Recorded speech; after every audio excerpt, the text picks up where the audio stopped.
यो भिडियोमा देख्न सक्नुहुनेछ टमाटर र प्याज र यहाँ चाहिँ कुटेको मसला र यहाँ पाकिरहेको हो लोकल कुखुराको मासु।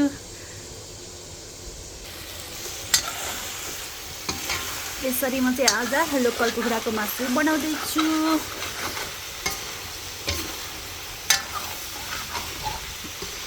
यति धेरै मासु देख्नु भएको छ, तर हामी पनि धेरैजनालाई हो है त, 8 जना 9 जनालाई बनाउँदैछौँ हामी चाहिँ मासु। र फेरि पनि तपाईहरुलाई मेरो ब्लगमा चाहिँ स्वागत छ।